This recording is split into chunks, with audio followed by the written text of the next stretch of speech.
Hello, everyone. My name is Louisa Lontang, and I'm a delegate of both the Line 9 hearings that took place. And I'm going to talk to you today about NEB process for Line 9, uncensored, the real story, what I've endured in trying to stop this mess. We'll begin with how I found out about it. Years ago, Environmental Commissioner Gord Miller had mentioned a place called Amjwanong, talking about a community that's located in Sarnia that's being poisoned by tar sand refining. They have the lowest birth ratio in the world, only 30% boy to girl, high miscarriage rates, cancers because the water is contaminated and it's changing the gender of fish, turtles. There are adverse impacts on the humans as well. This place has about 60 oil processing and refining projects happening, all within 25-kilometer radius of the reserve. It's in their traditional territories, yet there was no consent given for this mess. As Line 9 oil expansion takes place, there will be increased processing that's going to be putting these people at further risk. So I saw this report that was published, and they had a picture of a Line 9 pipeline cutting through Ontario. At the time of the report, the mapping wasn't very accurate. Later on, I had read the newspaper and heard there was an open house in Cambridge, Ontario, regarding a pipe that was crossing the Grand River, so I went there.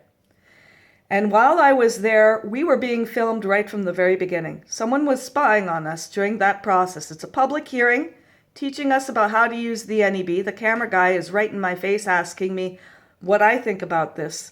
And that's basically the first time I really found out about Line 9 and the fact it crosses the Grand River, and I was extremely concerned because the Grand River is a primary water supply for all the communities downstream, and it provides 25% of my municipal water. And during that process, he came up to me and he asked me a question, and he said, what is it that you're concerned about regarding Line 9?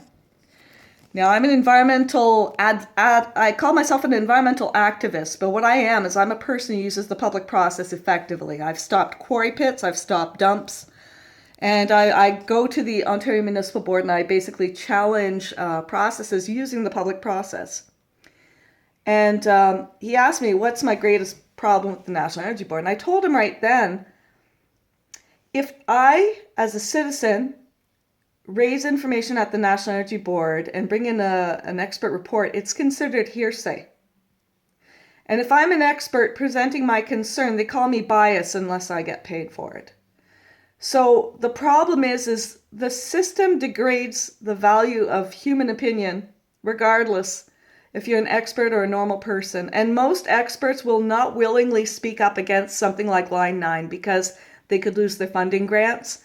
It could tarnish the reputation, the sector, because they're soft on the issue. They're called bias. Especially at the time of the Harper government, there was a huge chill on many experts. And yet personally, I know many professors and I know many experts in the field who have grave concerns about Line 9, who didn't have the freedom to speak up. So what I do is I talk to these people. I understand the issues from what they tell me, and then I represent it because I've got nothing to lose. I'm a housewife. They can't tarnish my reputation. They can't make me fired from my job, right? I'm going in as a person that they can't hurt. So at the first Line 9 hearing, I go in and we have the opportunity to provide written commentary to Enbridge prior to the hearing to ask them questions about stuff. And I asked them basically, how often do you monitor the pipes in the Grand River and in creeks and tributaries? And they said once every 5 years for in-creek surveys. Once every 5 years. We have flooding regularly along the Nith River where trees are scouring the bottom of the riverbed, and they're telling me they only check the pipes once every 5 years. That was scary. I asked Enbridge, how much is the system insured for? And they refused to provide me with that information. And I'm concerned because the totality of our economic systems are based upon how much water we have to supply manufacturing, to supply residents, to supply communities. And they won't tell me how much the insurance policy was. So I was really upset about that as well.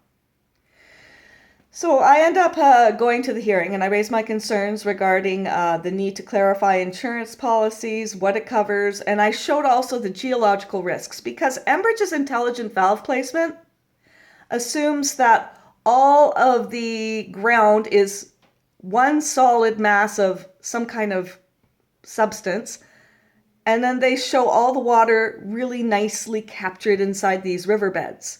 It has no regard for actual geology or the sediment type of where these rivers flow. Some of these rivers have a window recharge where it goes down into a deep aquifer system and can affect local wells. Their intelligent placement system has no regard for this. Furthermore, when the valves were placed along the Grand River, they were placed in 1970. That was before Waterloo grew as a city. During that time, storm runoff increased, impervious surfaces were placed over top where the natural recharge areas are, and the creek and streams and river widened dramatically with our growth. But the valves were underwater every spring because of the thaw, because the valve placement has no regard for growth that took place since the 1970s. This is a manual valve. It's not reasonable where the valve was placed today in light of the growth that occurred. So when I went to the National Energy Board the second time, I was specific in asking the board to please review the placement of the valve. Make sure they're reasonably placed because our communities have changed the width of the rivers and the flow of the rivers, and climate change is going to add to these increased flows. Are these valves reasonably placed? Okay, I raised that concern at the National Energy Board during the second hearing in Toronto. It turns out that the NEB gave approval for Line 9, and then later on they sent a correspondence to Enbridge asking them, where are the valves? Where are they placed and how many do you have? So it is reasonable to state that the NEB didn't actually reasonably assess the concern I raised. They didn't actually know the answer as to how many valves there were or where they were located. Is that reasonable? And yet they gave permission to open this line? Another thing that I was concerned about is the fact that Enbridge was asked by the National Energy Board, can you please define what a major water crossing is? The National Energy Board is asking Enbridge to give that definition. And Enbridge and the National Energy Board have been working together since the 1950s, 1960s. Why isn't the term major water crossing already defined clearly so that both sides are aware of what that means? The truth is, Enbridge Line 9 has 104 major water crossings. At the time of the Line 9 hearing, only 6 of them had 2 valves within 1 kilometer on both sides of the river.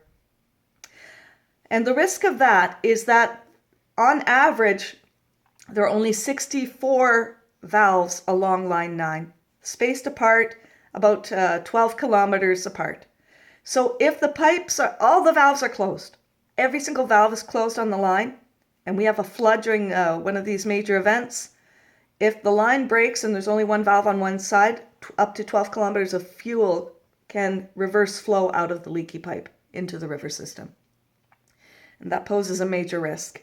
If that were to happen in the Grand River, for example, we could see a massive water closing. All the intakes would have to be closed. And these municipalities like Brant and Brantford only have 2 days water supply.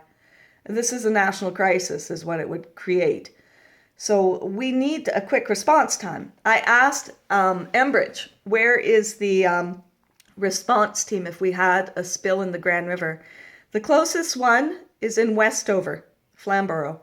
They would actually have to take an hour to come here to fix the leak. And in the meantime, that would spill over 1,000 barrels of oil, according to their own data, just to get here. 1,000 barrels of oil would be in the Grand River just in the time it takes for them to arrive to Kitchener-Waterloo area or to Ayr. And this is disturbing because according to their response time, 6 hours response is deemed reasonable.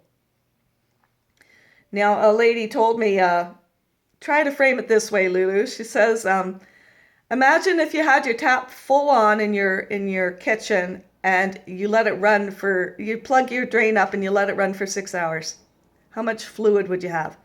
Now picture a high pressure oil pipeline leaking fluid for up to 6 hours before the damage is done, before they come to close the valve.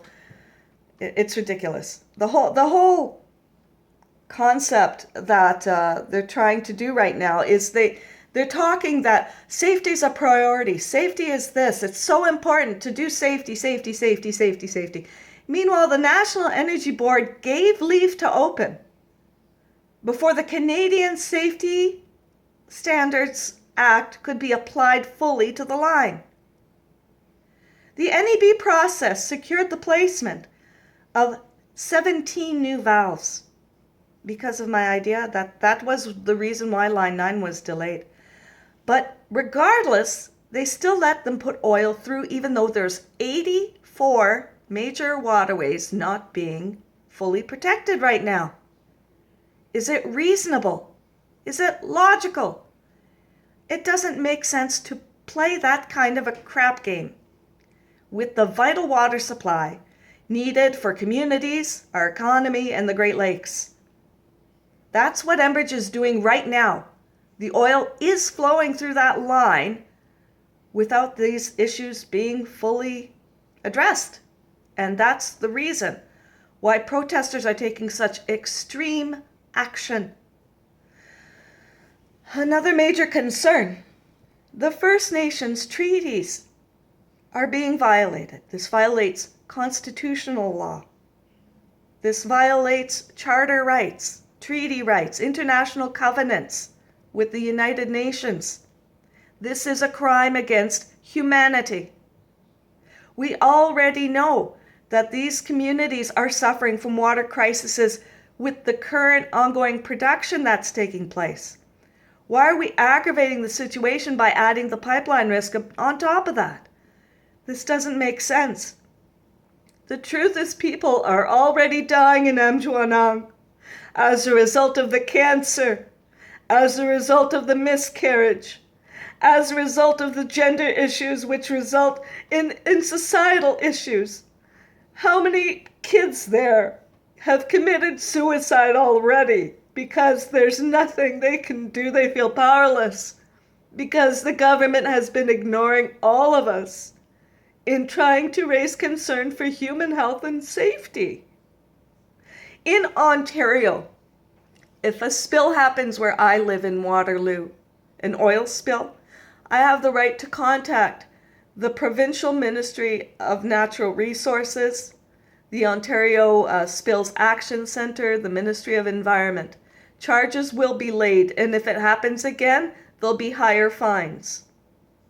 If I live on a reserve and there's a toxic spill, what they're dealing with is they go to the province and the province says, you're on a reserve, it's not our jurisdiction, it's a federal issue. They go to the federal government for help, and the federal government says, it's pollution, it's a provincial issue, we can't help you. The Indian Act didn't have any regard for how to address these pollution issues, and these people lack the protocol to protect their lives. They're lacking the protocol to protect their babies, their communities, their water supply, their food supply. You can't have environmental contamination without destroying their food source. And we're killing people today. In Ontario, First Nations people are dying because we lack law to protect human life with equity. And that's unreasonable. This is 2016. All human life, by law, should be protected with the same legislations. But that's not happening for our First Nations people. So when they take extreme acts to close the pipe, or when they take extreme acts to protest, it is in desperation to save lives. It is not something that they want to do. They don't want to violate law. They don't want the need to have to ask for help as they do, because there's no other way that they can do it legislatively, and that has to change. I do what I do because I love people. I never got a penny for it. All the groups that I've worked with from Sarnia to Montreal, we are all just concerned people. We're not massively funded by millions of dollars as Enbridge and all those other companies spin. That's a lie. That is a bold-faced lie to discredit the truth. Because they can't handle the truth. They can't afford to do the job right. So they fool people. They're trying to make me look like a terrorist as well as all the other people. They try to spin us all as being so unreasonable and so radical. When in truth, all we're asking is that they comply to the laws as written. Okay? Enbridge has a marketing budget bigger than I will ever know of my personal funds. But all I have to offer, the only tool I have, is the truth and my voice. And that's what I share with you today, so that you will understand as Canadian citizens the truth. The truth that the media doesn't want you to know about. The truth that our government tried to hide. Harper used CSIS and the RCMP as much as he used the system. He exploited all of us. I don't blame the police. I don't blame CSIS. I don't blame the RCMP. I think all of Canada suffered because of bad leadership. The evidence that pointed directly to Stephen Harper can be found in the Duffy Diary. Duffy was illegally lobbying for Enbridge during the time that the Line 9 hearing was taking place. Between Line 9 Phase 1 hearing time and the decision, Harper passed the Omnibus Bill that changed the Canadian Environmental Assessment Act into a National Energy Board Environmental Assessment Act. Between the time of our hearing and the time of the verdict, he changed the law and applied it right away, and he gave himself veto power over all NEB decisions. He gave the government the ability to veto the NEB. So honestly, truthfully, I don't even blame the NEB per se. I understand how Harper took it over, but still, they have to follow code. They have to unite with the people in making sure that the damn thing is up to code. Because lives depend on safety code. That's why they were created. It's a common sense thing. We, as delegates, were spun as being radical and terrorists and all these things by the news. That's how everybody wanted to protect our critical infrastructure. But I think water is more critical in infrastructure than a pipeline putting the water at risk. And until the water is protected with equal verve, it's not a balanced argument. Not at all. The water must take top priority. Human lives must take top priority over infrastructure at any given point. Because if it's putting people at risk, it's not up to code. Code is designed to protect life. Okay? I'm only demanding compliance to code. We all should. So I'm encouraging the public to please contact your MP, your federal MP, and demand the stop of the NEB hearings. Demand a review for the safety standards on Line 9 and all of the other pipes going through the processes right now. And let's find out what's really going on before we make decisions on allowing further infrastructure through. Because currently the system is broken and it needs to be fixed before we make more problems. Thank you very much. My name is Louise Atlanting. I live in Waterloo, Ontario. Thank you.